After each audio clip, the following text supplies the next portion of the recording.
Muy buenas tardes a todos. Este, Hoy comenzamos en nuestro primer día de clases en este curso que espero despierte la pasión que, por ejemplo, tiene en mí esta temática: cómo escribir un artículo científico y no morir en el intento, ¿eh? Pero antes de eso, corresponde hacer una contextualización que justifique por qué hacemos lo que hacemos. Empecemos.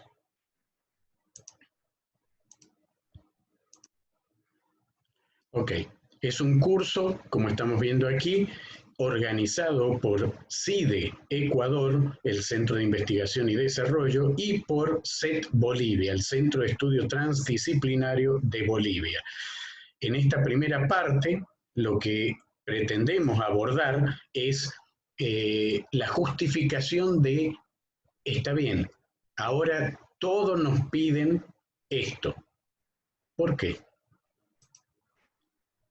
Quien les habla es el doctor Enrique Richard.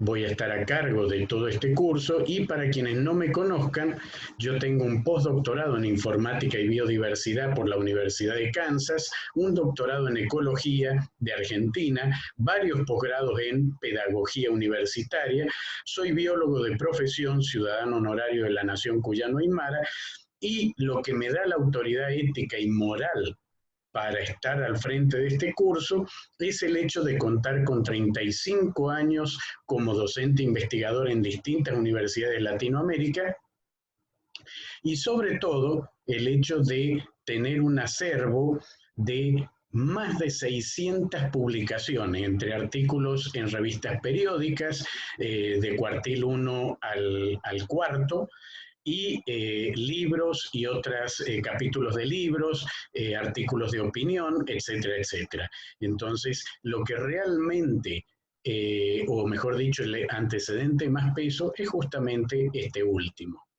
Bien, pasando al tema, a la cuestión, digamos, organizativa, voy a poner a disposición de todo el curso la bibliografía, una bibliografía bastante extensa, pero mi política siempre ha sido que es mejor pecar de exceso que pecar por defecto. Entonces, les pongo a disposición una gran cantidad de libros sobre la temática, espero que la puedan o la sepan aprovechar.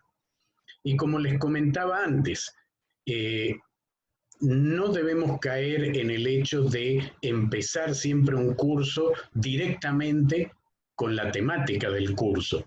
Lo más importante, lo primero de todo, es justificarlo. ¿Por qué? Me parece terriblemente doloroso que los maestros en la escuela primaria a nuestros niños les enseñen lenguaje, matemática, la materia que sea, historia, filosofía, no sé, cualquiera, y nunca empiecen justificándolo. ¿Por qué es importante estudiar historia, matemática? ¿Por qué es importante estudiar lengua? Porque es muy difícil estudiar algo cuando uno no tiene idea de para qué sirve. Por eso esta primera clase nos vamos a encargar de explicar eso.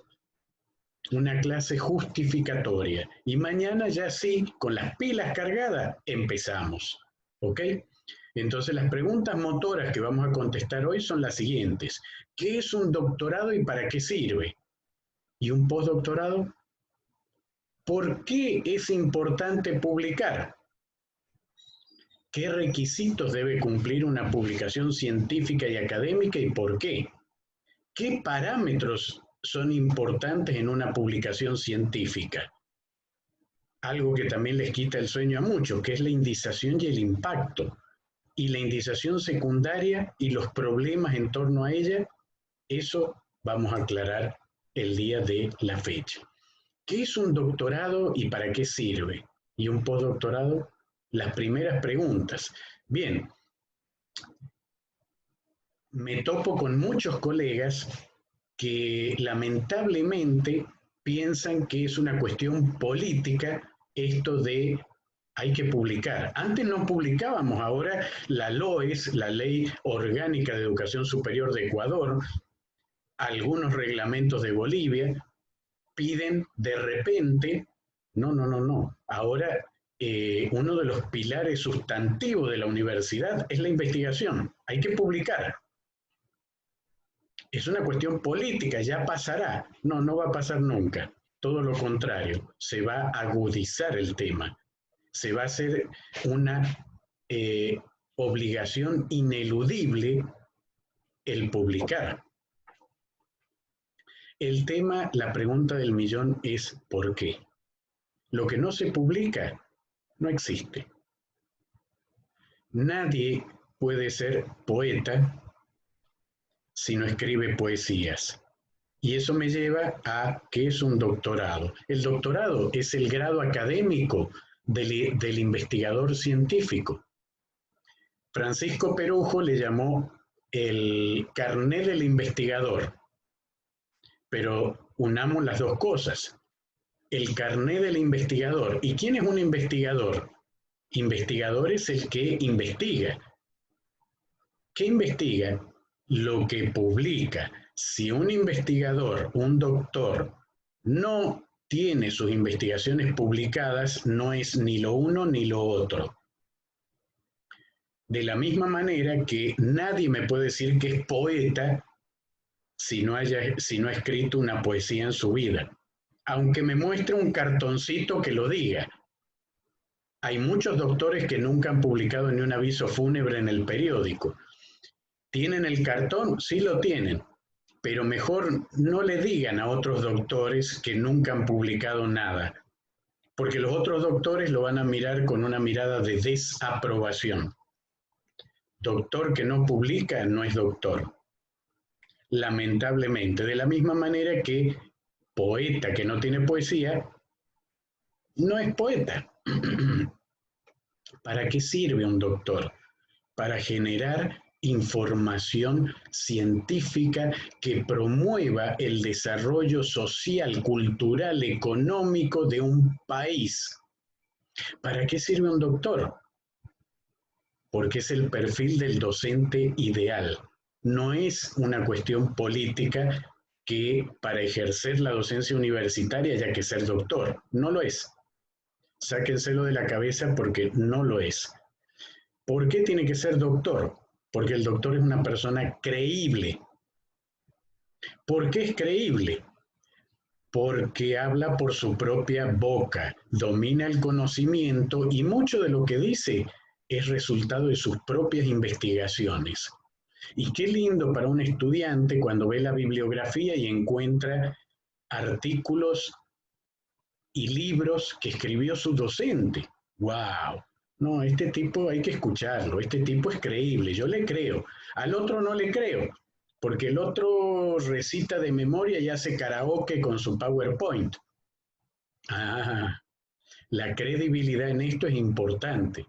Entonces los doctores son los que forman el futuro de un país.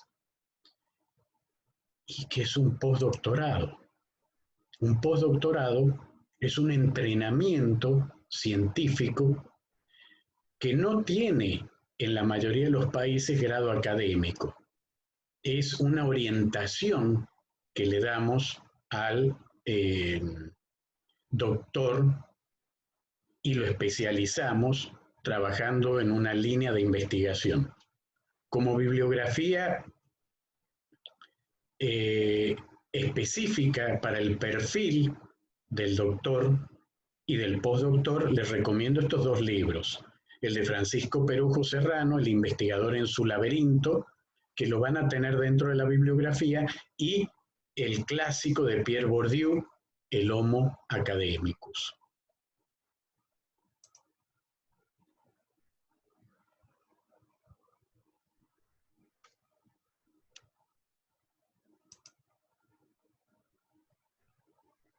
Que tiene que publicar. Si no publica, bueno, en ese caso deja de ser doctor aunque tenga el título que tenga.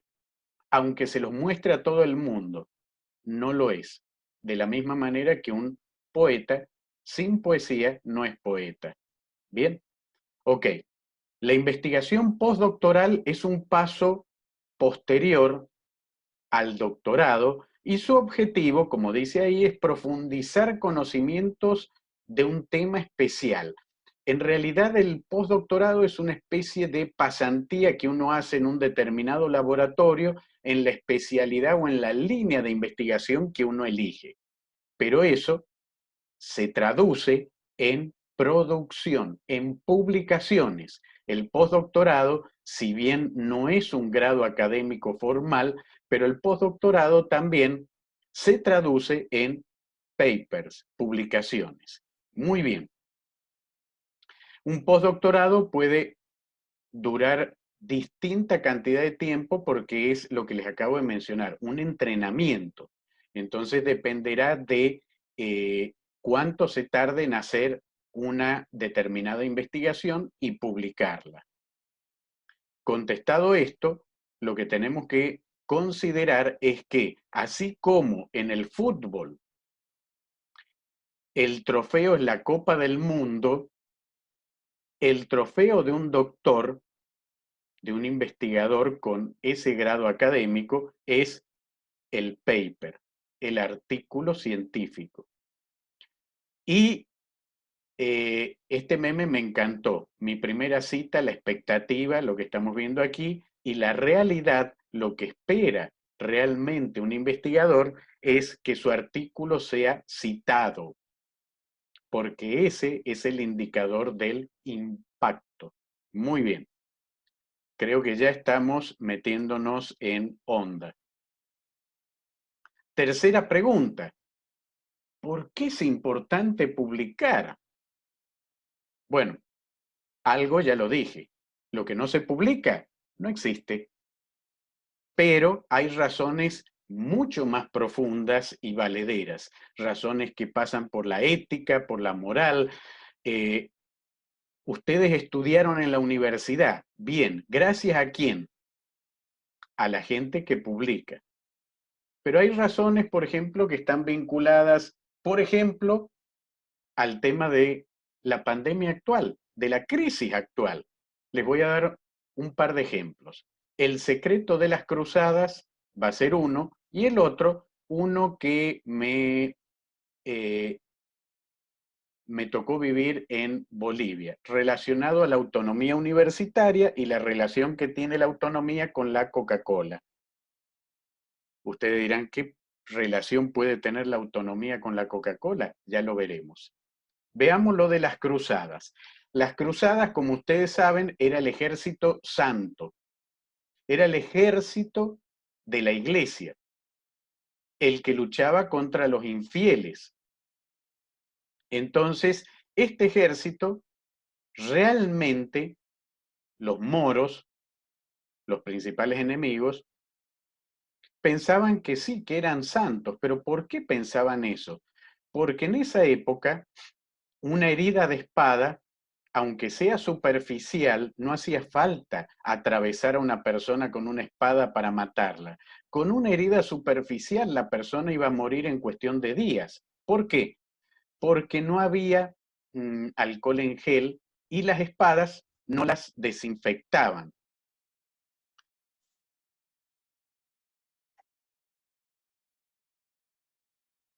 Entonces, como no había alcohol en gel y no había la desinfección de las espadas, cada espada se convertía en un foco infeccioso para la batalla. Entonces, cuando ustedes eran heridos por una de estas espadas que ya tenían sangre de un montón de enemigos y que nunca habían sido limpiadas, lo más factible es que murieran de tétanos en un par de días. Pero esto, curiosamente, a los cruzados no les pasaba. La pregunta del millón era, ¿por qué? Bueno, ese es un secreto que los cruzados, desde el siglo XII hasta la actualidad, guardaron muy bien. Lo guardaron muy bien Y la Iglesia lo dio a conocer recién hace un par de décadas, el secreto de los cruzados. ¿Y cuál era el secreto de los cruzados? Bueno, ahí estamos viendo una batalla simulada y estamos viendo el tema que les decía. Esas espadas, esas hachas no se lavaban, no se desinfectaban. Pero bueno, el secreto de los cruzados es que cuando comían, sus comidas acompañaban las comidas, como indica esta flechita de aquí, acompañaban sus comidas con pan. Ese era el secreto, el pan. Y ustedes dirán, ¿qué tiene que ver el pan? Mucho tiene que ver. El pan, ellos cuando terminaban de comer, el pan que sobraba lo guardaban. Y lo guardaban en las alforjas de sus caballos.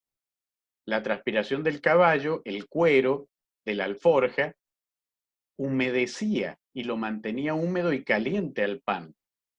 Y el pan se llenaba de moho. Y el secreto de ellos era comer el pan con ese moho, el que están viendo aquí en la flecha, en la pantalla. Ese era el secreto de los cruzados por el cual los cruzados, cuando eran heridos, no se infectaban, no tenían septicemias y no morían. Miren qué curioso, ¿eh? 700, 800 años después, Alexander Fleming redescubre ese moho. Y ese moho, una especie de hongo, correspondía a la especie Penicillium notatum. Un moho, un hongo, que produce un metabolito secundario, una toxina, para evitar la competencia con las bacterias que son sus competidores directos. La penicilina. Alexander Fleming ganó el premio Nobel por este descubrimiento. Ajá. Pero durante 800 años, ¿cuántas personas murieron por infecciones bacterianas porque no sabían el secreto de los cruzados? Alexander Fleming no se lo guardó en secreto. Alexander Fleming ganó el premio Nobel porque publicó su descubrimiento en un artículo científico. Ahí tienen la importancia de publicar. Y gracias a eso tenemos la penicilina hoy y la mayor parte de los antibióticos. En una conferencia que di en Bolivia, en una universidad pública de Bolivia, alguien me dijo, yo no estoy de acuerdo con esa ley que dice usted de que lo que no se publica no existe, de que hay que publicar. Y nosotros, desde la autonomía, pensamos que no necesariamente se debe publicar. Podemos ser investigadores y no publicar, porque eso, publicar, responde a un criterio occidental colonizador. Y lo peor de todo fue, ¿quién lo dijo? La persona que me lo dijo, que lo dijo de pie y lo dijo muy enojado, era el director de posgrado de esa universidad pública, en el 2014. Entonces, yo tuve que explicarle a este señor que la autonomía no implica puedo hacer lo que me dé la gana, como muchos creen. En los aspectos legales y legítimos, la autonomía universitaria implica, por ejemplo, que puedo hacer mis propios reglamentos si y solo si dichos reglamentos, número 1, no violan una ley nacional. Número 2, no violan la Constitución Política del Estado. Número 3, no violan tratados y acuerdos internacionales. ¿Como cuáles? Como los de la UNESCO, de Educación Superior del 99, el Tratado de Budapest de Publicaciones Científicas y por último no violan la Declaración Universal de Derechos Humanos. Entonces ahí sí pueden hacer un reglamento, pero si el reglamento universitario viola algo de esto, entonces está violando los propios principios autonómicos. Y desde el punto de vista legal, eso implica incurrir en el delito de sedición y traición a la patria de acuerdo al Código Penal Internacional y al Código Penal Nacional, la propia autonomía también. Si alguien no está de acuerdo, qué macana, esta noche no voy a poder dormir. Bueno, seamos serios. Si alguien no está de acuerdo, me escribe y yo le mando lo que están viendo en pantalla, una biblioteca entera de libros sobre lo que es la autonomía, escritos en un 99% por los fundadores de la autonomía y por escritores que la han vivenciado desde el país donde se creó la autonomía, Argentina, Córdoba, 1918, ¿ok? ¿Y qué tiene que ver esto con la Coca-Cola? Tiene mucho que ver con la Coca-Cola, porque la autonomía es como la Coca-Cola. Es decir, yo no puedo decir, como soy autónomo, a mí no me importa que la Coca-Cola tenga etiqueta roja y sea de color marrón. Para mí, por la autonomía, yo decreto que la Coca-Cola va a ser verde y la etiqueta va a ser azul. Ok, en el momento que ustedes la hagan verde con etiqueta azul, va a ser otra cosa. Aunque le pongan el nombre Coca-Cola, la gente va a seguir diciendo, no, Coca-Cola es la roja, la original. Bien, la autonomía es lo mismo. Es como la Coca-Cola. Ustedes no pueden hacer la autonomía como me dé la gana. Coca-Cola es Coca-Cola, autonomía es autonomía. Y los principios universales de la investigación científica son como la Coca-Cola. La Coca-Cola siempre será de color marrón y la etiqueta roja, la Coca-Cola original. Ahora, si ustedes cambian los colores, la botella y todo eso, puede ser cualquiera de estas cosas que vemos aquí, pero no va a ser Coca-Cola. Va a ser Cristal, va a ser Joya, va a ser cualquiera de estas bebidas, pero no va a ser Coca-Cola. Coca-Cola, ustedes la van a identificar inmediatamente aquí, en el ángulo superior izquierdo, y van a decir, esa es la Coca-Cola. Perfecto. Bien, entonces la universidad como institución, el sistema de enseñanza y grados académicos son Coca-Cola.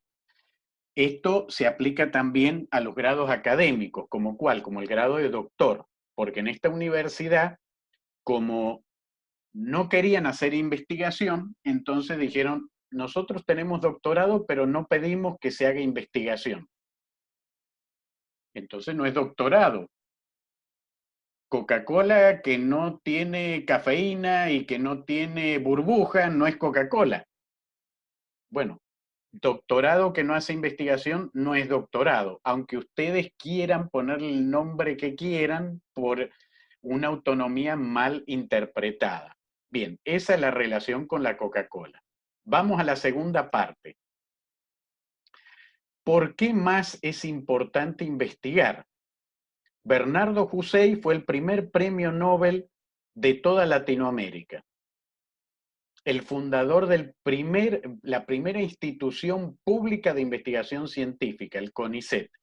Y en su discurso donde ganó el premio Nobel, él dijo lo siguiente: los países ricos lo son porque dedican dinero al desarrollo científico y tecnológico. Los países pobres siguen siendo pobres porque no lo hacen. La ciencia no es cara, cara es la ignorancia, correcto. Y ahora, con esto del coronavirus, lo estamos viendo perfectamente, compañeros. Qué cara que había sido la ignorancia, ¿eh? Qué lindo hubiera sido invertir en ciencia y en salud. Y aquí, ¿qué estamos viendo? Estamos viendo cuánto invierten algunos países en investigación. Mientras más rojo, más es la inversión en investigación. Curiosamente, fíjense que los países que más invierten en investigación son los que mejor desarrollo tienen y mejor sistema educativo y de salud tienen. Ahí ven la correlación también. China, China tuvo el origen del coronavirus y fue el primer país en sacárselo de encima también. Pero China es el segundo inversor en investigación a nivel mundial. China hoy es el único país que tiene fotos en color de la superficie de la Luna, que ha mandado nuevamente robots autónomos a la Luna. Brasil está avanzando en tecnología espacial, Perú también. Argentina construye sus propios satélites. Ajá, pero eso es el reflejo de esto que estamos viendo aquí. Esto que estamos viendo aquí es la producción de artículos científicos de Brasil, Argentina, Chile y finalmente Ecuador y Bolivia. Cada producción refleja algo, refleja el desarrollo de un país. Por eso es importante publicar. Ahí tenemos cuánto publica Brasil, Perú, y les voy a dejar también en la bibliografía que van a tener disponible un artículo en el cual discutimos con la doctora Contreras el rol de la investigación universitaria en los procesos de descolonización e independencia. ¿Qué tiene que ver con la independencia de un país, la investigación? Si ustedes no generan una ciencia nacional, vamos a depender siempre del conocimiento que nos llegue de afuera. Eso tiene que ver. Y bueno, siguiendo con las estadísticas, aquí podemos ver cuánto es la producción de acuerdo al Simago Journal, la producción latinoamericana. Brasil a la cabeza, en segundo lugar México y Ecuador en el puesto número 11 y Bolivia en el puesto número 15. A nivel mundial, obviamente Estados Unidos está en primer lugar, lo cual explica muchas cosas, China en segundo lugar y Japón en quinto lugar. Y esto que estamos viendo aquí es un dibujito que a mí me encanta. El mapamundi, pero de acuerdo a la producción científica. Es decir, los países se vuelven más gordos con la mayor producción científica. Fíjense, Latinoamérica, lo flaquita que está, y África prácticamente no existe. Bueno, a nivel nacional también aparece quiénes son las personas que contribuyen al desarrollo. Y esto es en las redes académicas. En el caso, por ejemplo,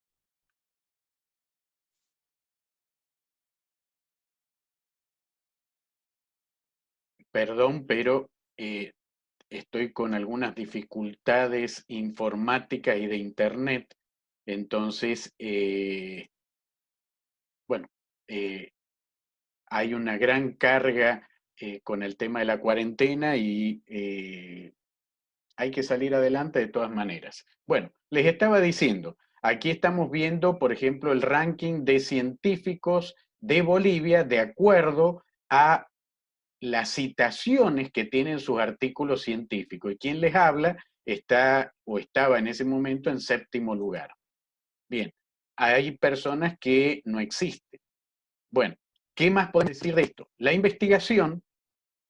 Otra vez, el mismo problema de Internet, pero la investigación, yo voy a continuar con la narrativa, la investigación científica es el determinante número uno en las evaluaciones universitarias del mundo.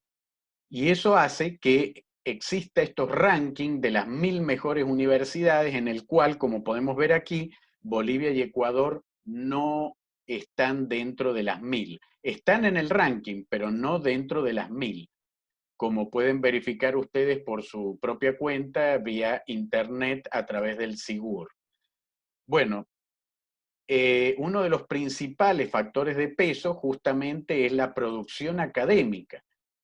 Entonces aquí tenemos los parámetros de evaluación, calidad educativa, pero el segundo es producción académica. Y el tercero, cuántas veces esa producción académica es citada en otros artículos académicos y científicos. Entonces, ahí tenemos otro factor de peso para justificar por qué tenemos que publicar. Ahora, ¿qué requisitos debe cumplir una publicación científica y académica y por qué? Bien, volvemos otra vez al planteo inicial. El primer principio de la investigación científica. Lo que no se publica no existe. Y ya lo hemos justificado. Para los cruzados se guardaron el secreto y durante 800 años mucha gente murió por infecciones bacterianas porque no tenían ese secreto de la penicilina. Cuando Alexander Fleming la redescubre a la penicilina, gana el premio Nobel y toda la humanidad ganó, pero gracias a que él lo publicó como artículo científico. El segundo principio, publicar o perecer, publicar o morir. Ese debería ser nuestra norma. Bien, ¿cuáles son los requisitos de una publicación científica? Estos requisitos los impuso o los consensuó la UNESCO en 1948 por primera vez. Y en 1948 también sentó las bases de lo que sería realmente una publicación científica. Entonces, el principio número uno, la base número uno era que todo conocimiento científico debe expresarse en producción. Lo que no se publica no existe. Número dos, la producción debe tener universal. O sea, es una producción que tiene que estar expresada no solo en una publicación, sino además debe estar expresada en artículos científicos que estén accesibles a todo el planeta Tierra. Y número 3, tienen que estar evaluados por pares académicos. Ese es otro principio fundamental, que estén avalados por pares académicos. Esto en un contexto de ética científica. Lo que estamos viendo aquí es la página de COPE. COPE es la institución a nivel internacional que regula la ética científica y académica. Es la que dice, por ejemplo, esto es un plagio, y es la que puede castigarlo al plagio.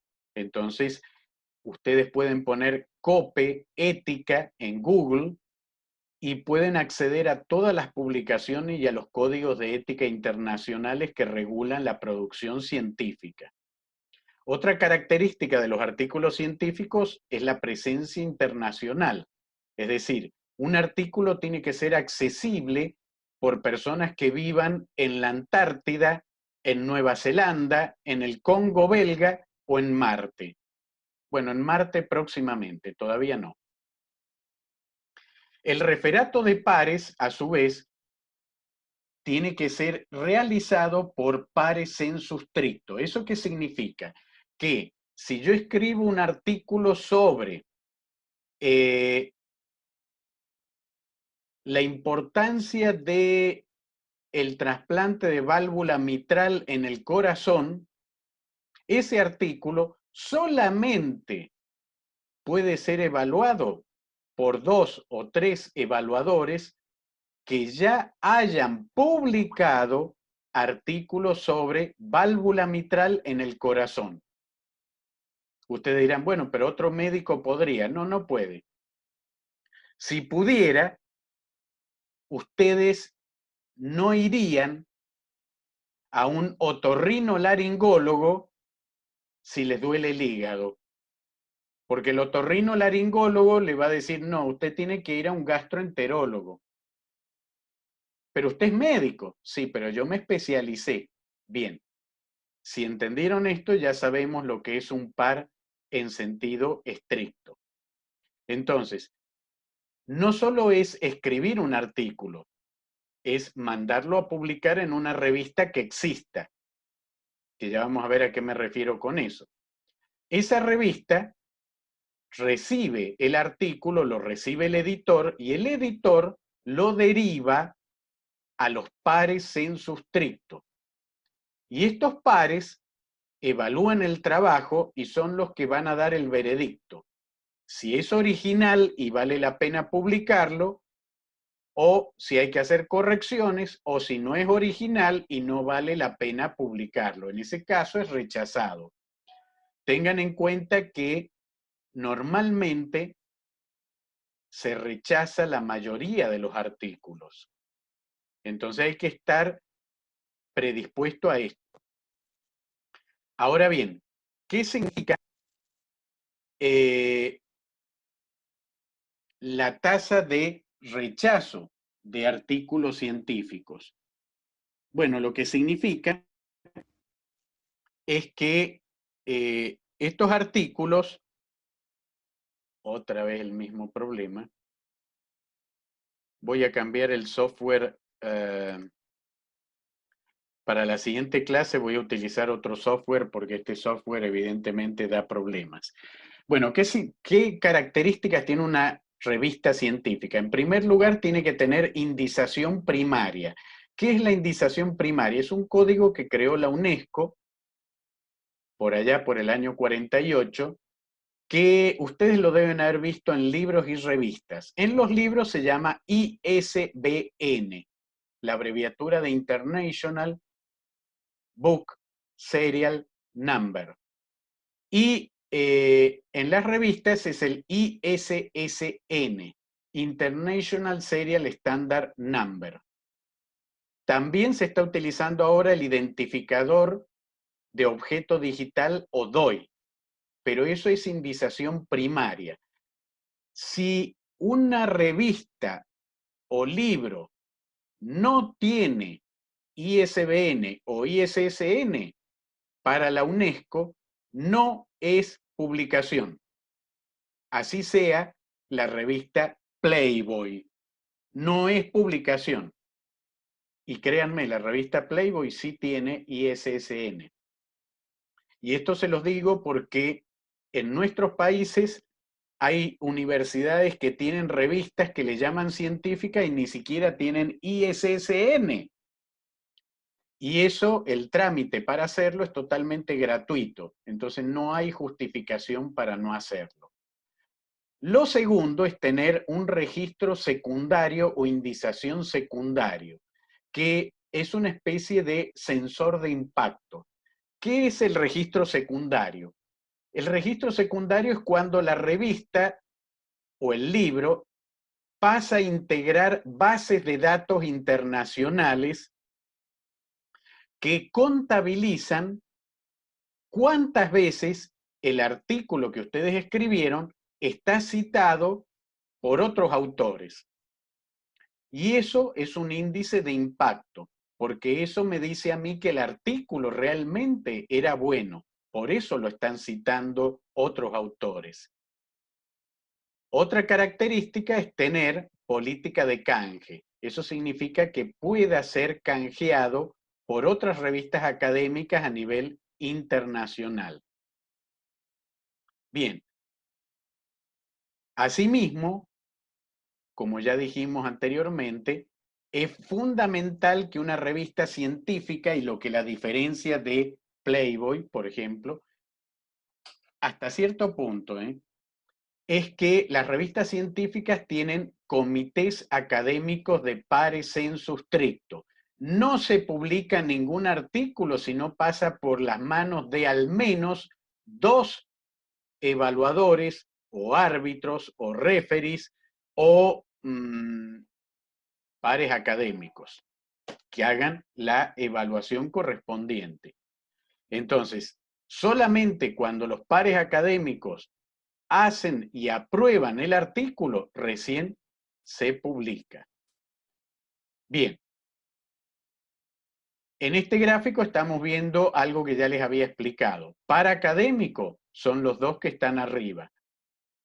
Los dos de abajo nunca van a ser par académico aunque tengan el mismo título. Los dos son médicos. A lo mejor los dos se graduaron en la misma universidad, pero no es igual. Uno estudia cerebro y el otro estudia corazón. Entonces, uno no puede evaluar al otro aunque tengan el mismo título.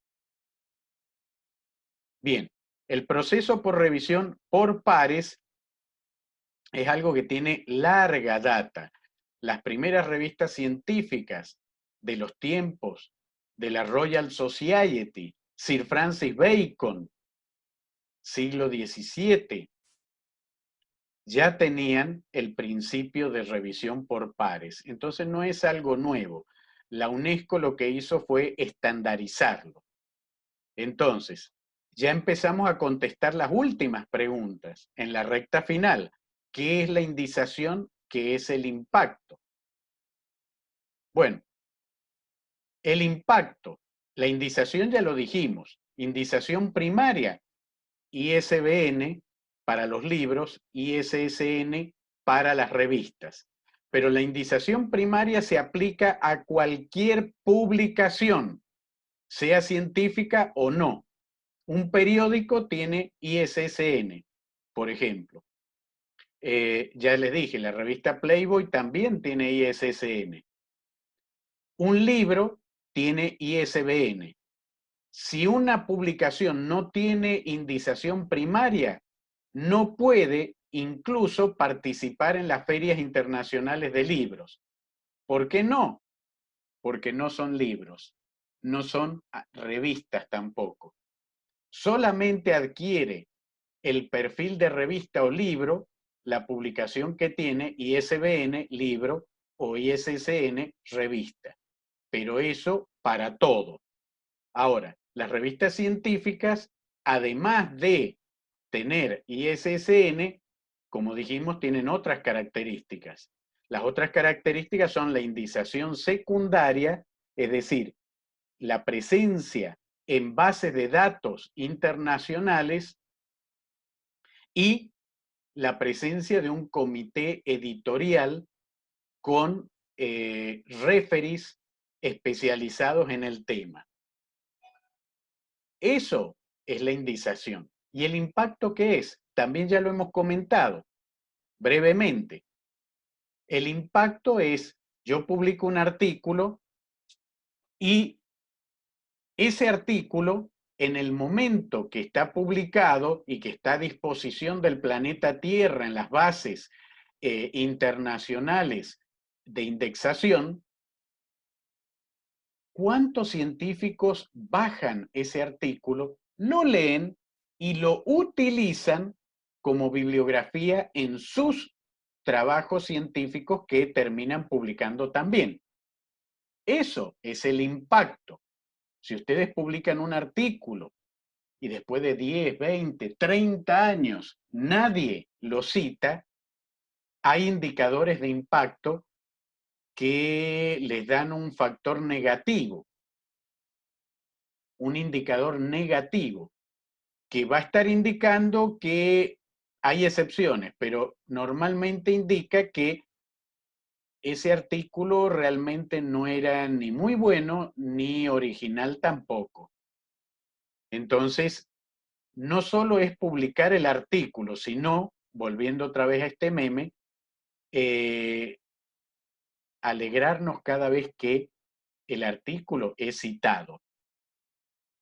Entonces, hoy por hoy, el prestigio de una revista científica se mide por el impacto de sus artículos. Cuando alguien me pregunta qué es una revista del cuartil 1, del cuartil 2, cuartil 3 o 4, cuartil 1 son las revistas que tienen el mayor impacto en sus artículos. Por eso, la mayor parte de los científicos, su sueño es publicar en esas revistas.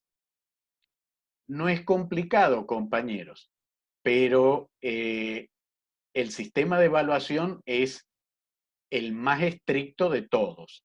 Entonces, ¿qué le da prestigio a una revista? La antigüedad, la política de referato, o sea, cuán rigurosos son evaluando, cuán buena es la difusión de esa revista. Es decir, yo viajo a Marte y cuando llego a Marte, esa revista está accesible para mí.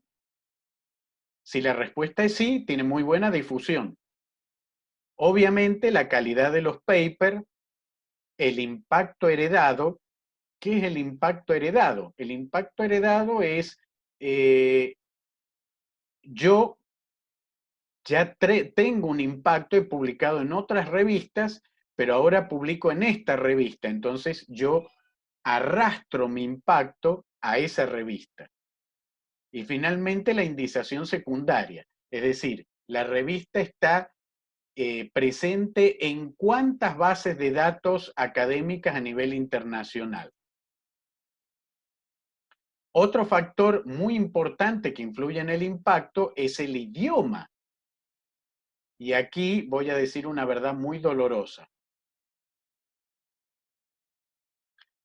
El idioma del artículo es el inglés.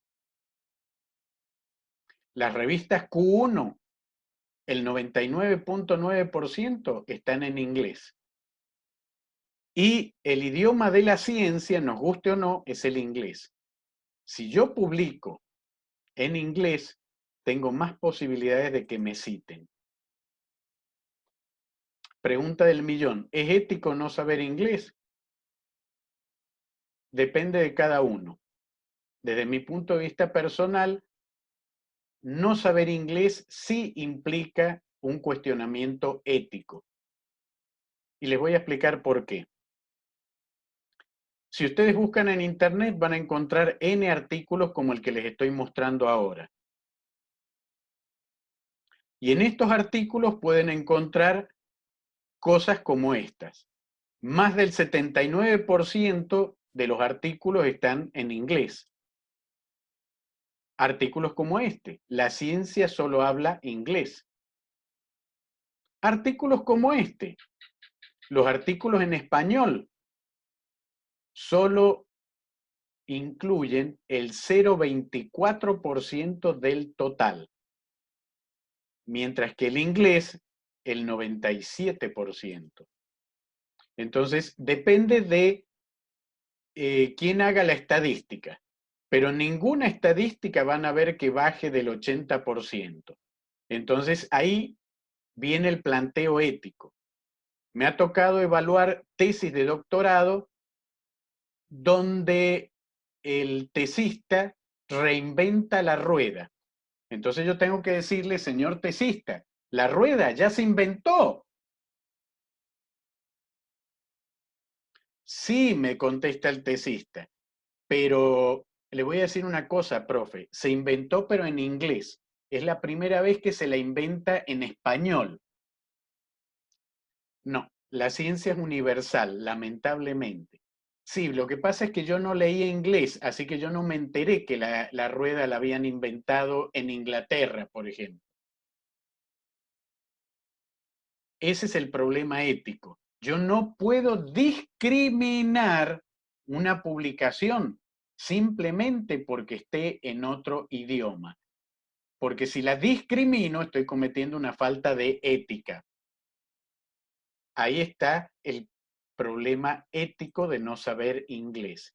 Entonces, si alguien no sabe inglés, es bueno ir tomando un curso de inglés, sobre todo si están en un curso de maestría o doctorado. No hace falta hablar inglés. Lo que hace falta es simplemente leerlo. Y créanme, es muy fácil leer inglés. Para un español, para un latino, es facilísimo aprender inglés. Para un inglés, aprender español, se las regalo. Esa sí que es complicada, ¿eh? Bien, entendiendo las redes académicas, la visualización del impacto. Es decir, ¿qué implica esto? Esto implica el principio de marketing académico que en alguna otra charla decide, ya lo hemos discutido, pero implica la necesidad de existir en el planeta Tierra. Hoy por hoy, todos, todos están conectados a las redes sociales, académicas o no, pero todos tienen el cerebro incrustado en el celular. Estos son estudiantes universitarios, esta es una foto que saqué en Bolivia, cuando tienen un rato libre, no andan mirando el paisaje, los pajaritos, no, no, andan con el cerebro incrustado en el celular. Entonces, ¿cómo hago yo para aparecer ahí adentro? Esa es la pregunta. Esto es para mostrar los dos países. Ecuador tampoco está al margen de esta corriente, ¿eh? Esta foto la tomé en Guayaquil. En ciencia también existen redes sociales. Aquí les muestro 8, pero créanme, no hay 8.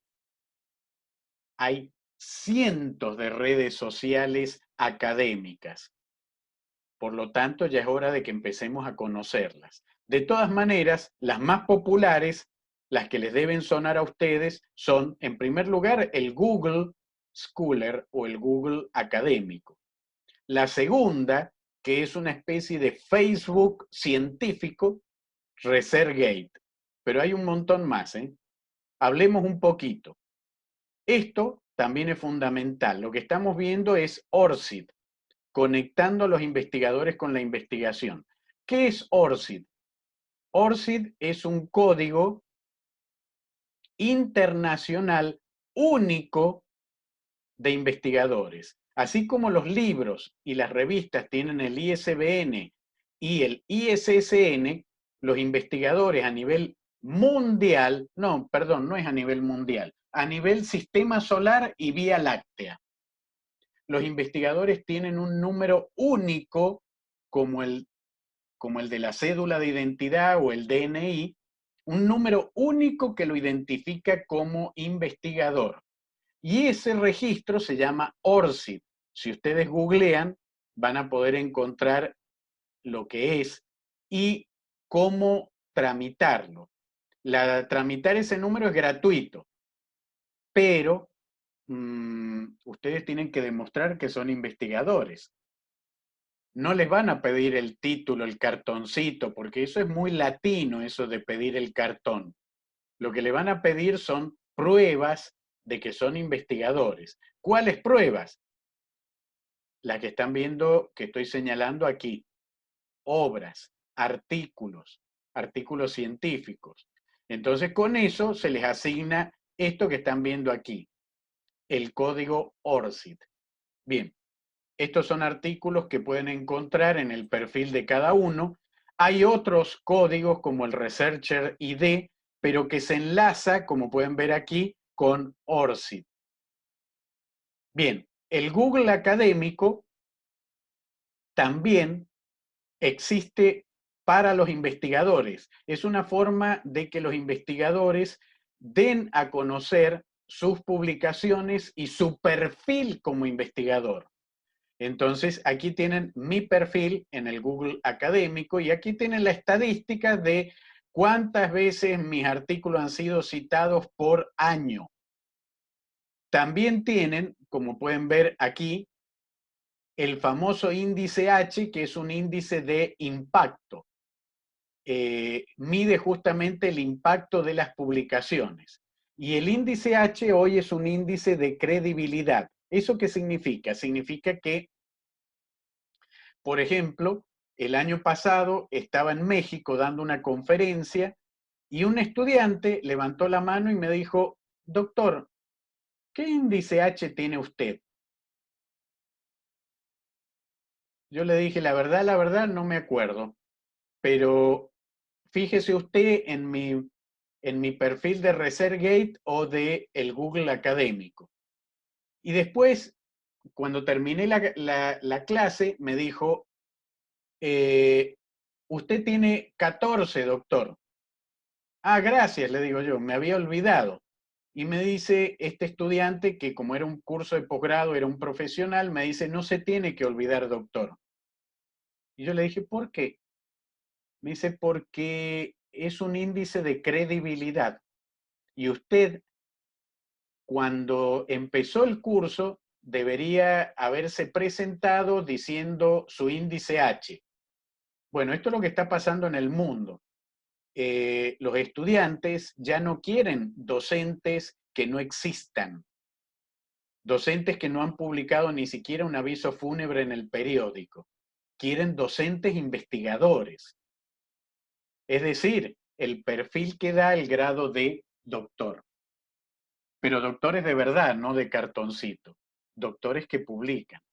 Y una forma de no sentirse estafado en su buena voluntad es preguntar ese índice H. Bien, estas son otras redes sociales latinoamericanas, Redalic, por ejemplo, que fíjense, también Redalic les puede dar un código, pero también figura su código internacional. Esto que estamos viendo es ResearchGate, que, como les decía, es un lugar de encuentro de los investigadores. El 80% de los premios Nobel a nivel mundial tienen su perfil en ResearchGate. Entonces, también tiene un indicador de impacto, ResearchGate, también calcula el índice H, etcétera, etcétera. Una pregunta que siempre me hacen a la hora de publicar artículos es, ¿hay bibliografía que es muy difícil de conseguir o hay que pagarla, profesor? Efectivamente, las publicaciones de Scopus o de Web of Science, entre otras, son publicaciones que normalmente hay que pagarlas. Ustedes acceden a la publicación y se encuentran con cosas como estas. Por leer el artículo completo, leer, ahí dice read, tienen que pagar $6, pero lo pueden leer en línea. Si ustedes lo quieren leer varias veces, es decir, tenerlo en la nube, tienen que pagar $15. Y si ustedes quieren leerlo, imprimirlo y tenerlo en PDF, tienen que pagar $38 por este artículo. Y les digo, hay artículos que valen más de $100. ¿De qué depende eso? Del impacto que tengan. Entonces, muchos tesistas a mí me dicen, ese artículo para mí era prohibitivo. Yo estuve necesitando como 30 artículos y eso implicaba como $2.000 que tenía que gastar. Y no podía gastar $2.000 en artículos, así que por eso no los he citado. Muy mal. Muy mal. Igual lo tienen que citar, igual lo tienen que leer. Pero ¿y cómo? ¿Cómo hago? Bueno, ¿qué les acabo de decir? Les acabo de decir que en ResearchGate están casi diría que el 90% de los investigadores del planeta Tierra. Ustedes entran al perfil del investigador, buscan el artículo y lo bajan gratuitamente. Ah, hay algunos artículos que yo los he buscado en ResearchGate y no están en ResearchGate. Ah, ok. Entonces ustedes ponen el link de la revista donde está el artículo, lo ponen aquí, en el famoso C-Hub. ¿Cómo ingreso a C-Hub? En Google ponen esta palabra mágica que está aquí, C-Hub, y les va a aparecer el link. El link se abre una página como la que estamos viendo aquí, y aquí ponen la dirección donde está el artículo, el PMID o el DOI, y aprietan Open. Inmediatamente pueden bajar el artículo. Por eso hay memes como este. todo esto es pagado, hay que pagarlo. Bueno, pero yo necesito el artículo y no lo puedo pagar. Sí, Hub, ahí tienen la solución. Entonces, en esto tenemos que ser un poquito menos latinos. Los latinos a cada solución le buscamos el problema. Sí, profesor, tiene razón. Ese artículo lo tenía que haber citado, pero no lo podía pagar. Es decir, a la solución le buscamos el problema. Es al revés. Al problema hay que buscarle la solución, sino qué clase de investigadores vamos a hacer. ¿Y cuál es la solución? ¿Cuál es el problema? No lo puedo pagar. Solución, sí, Hub. Bien, entonces, vamos al tema de investigación nuevamente. Los requisitos ya los dijimos. Y lo que no tenemos que olvidar como reflexión final es que estas publicaciones son muy importantes en docencia. ¿Por qué en docencia? Porque les dan credibilidad. No es lo mismo un docente que le dice a sus estudiantes, estudien de este libro, de este otro y de este otro, que tener un docente que le diga, pueden estudiar de todos estos libros de diferentes autores. Y si ustedes quieren, les dejo también mis libros y mis artículos científicos. ¡Wow! El docente ha publicado libros. Mira, el docente tiene artículos científicos. ¡Wow! Credibilidad. Entonces, es muy importante en docencia. Por eso, nuevamente, reitero, mientras leen esta reflexión, reitero, por eso se exige el grado de doctor para la docencia. Porque un doctor que publica, porque si no publica no es doctor, ya lo sabemos, es un docente creíble.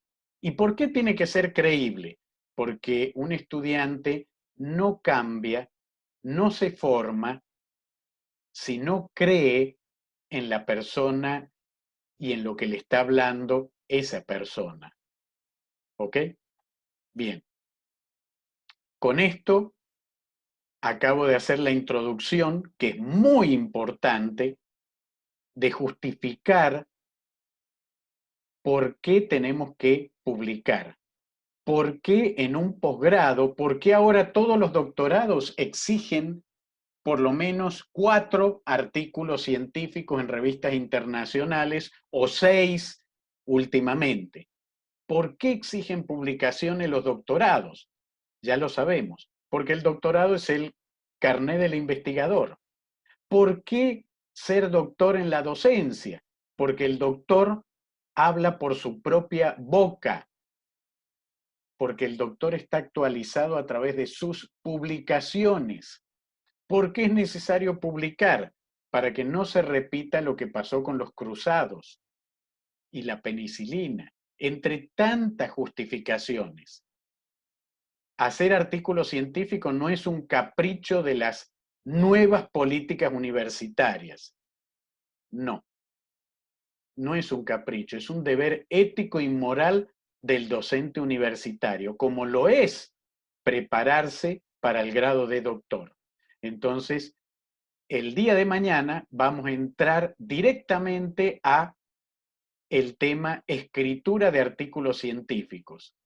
Vengan con el cerebro en blanco, por favor, todo lo que hayan leído previamente, olvídenselo. Vamos a empezar desde cero y vamos a tratar de ser lo más pedagógico posible. Pero yo necesito que ustedes vengan con las pilas cargadas. Por eso, la clase de hoy era cargar las pilas. Cargar las pilas. No hay nada peor que enseñarle a un estudiante matemática, por ejemplo, sin explicarle al estudiante para qué le va a servir en la vida estudiar eso. Ese mismo principio estoy aplicando ahora yo aquí. Antes de explicarles el artículo científico, yo tengo que decirles por qué es importante escribirlo, hacerlo, publicarlo y como parte de su doctorado o de su docencia o de ambas cosas. Entonces, sin más, queridos compañeros, me despido cordialmente y los veo en la siguiente clase. Larga vida y prosperidad y un saludo cordial a todos. Guarden la cuarentena, no salgan de casa y vean esta presentación por lo menos 25 veces. Gracias a CIDE Ecuador, gracias a SET Bolivia por permitirme este espacio y queda abierto el debate. Muchísimas gracias.